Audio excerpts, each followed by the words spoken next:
कि ये कितनी पूज्य हैं। शब्द आया है गावो विश्वस्य मातरः, विश्व की ये माता है। मैंने जैसा कहा ना, माँ हम किन्हें कहते हैं। भगवान कृष्ण ने तो जन्म लिया था देवकी के गर्भ से, लेकिन यशोदा को माँ क्यों कहा गया? क्योंकि यशोदा ने उन्हें दूध पान कराया है। मुझे नहीं लगता है कि ऐसा कोई मानव है जिसने जीवन में कभी गाय का दूध न पिया हो। तो वो तो सबकी माँ है, और माँ का सम्मान जो न करे, मुझे लगता है उससे बड़ा अभागा कोई हो ही नहीं सकता। उससे बड़ा अभागा, दुर्भाग्यशाली कोई नहीं हो सकता जो गाय का सम्मान न करे। और गाय में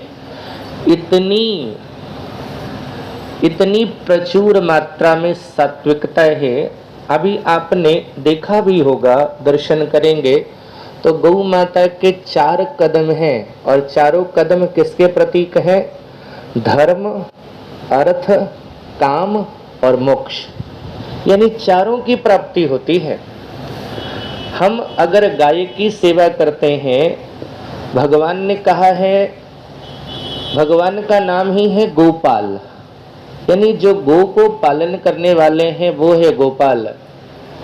भगवान गायों के पीछे चलते हैं, उनके खूर से उड़े हुए धूल जब उनके सिर पर पड़ते हैं तो भगवान कहते हैं गौ माता की धूल, गौ माता के खूर से उड़े हुए धूल से मैं भी पवित्र हो रहा हूँ।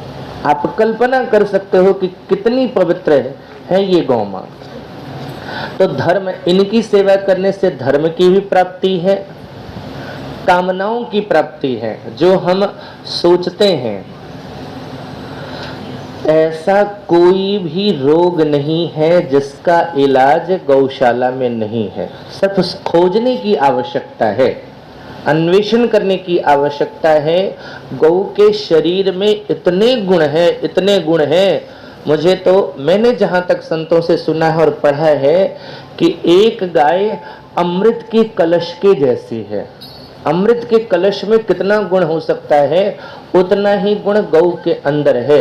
एक एक रोम हमारे जीवन में, हमारे शरीर के लिए लाभप्रद है।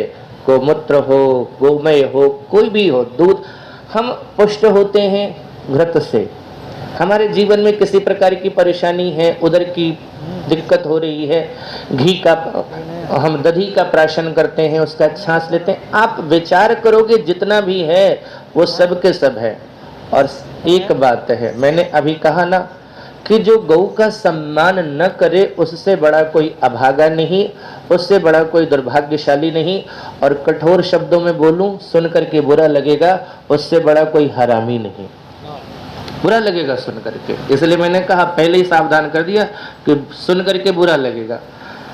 इसलिए हम कह रहे हैं हरामी, कारण कि गाय का हमने उपयोग किया, गाय का दूध पी करके हम बढ़े, पले, शक्ति संपन्न हुए, और उस गौ माता का अनादर किया तो नमक हराम नहीं तो और क्या है?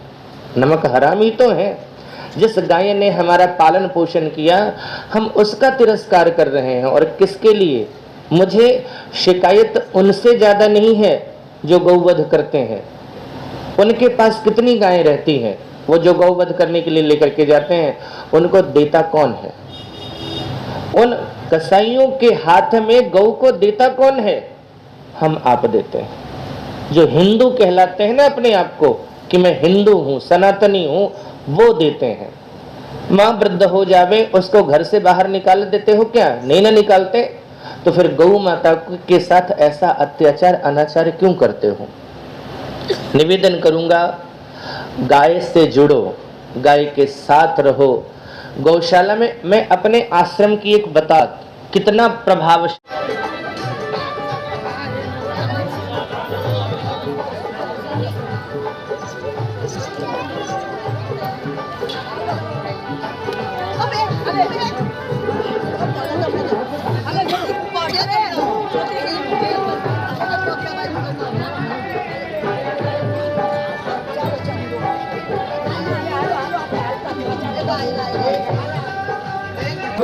मैंने तो सुना कि आप गाय देखिए बोले बावला तू जानवर की बात करे, जानवर तो भैंस है, गाय जानवर नहीं, गाय तो मां पर बहुत कुछ विचार नहीं जाता है। गाय जानवर नहीं है, गाय तो हमारी माँ है, गाय ने तो माँ के दोबारा जो कुछ सेवा कर रखा है। स्वामी जी ने कोटि कोटि प्रणाम है, विदेश में भी जाए अपने धर्म को, क्या बात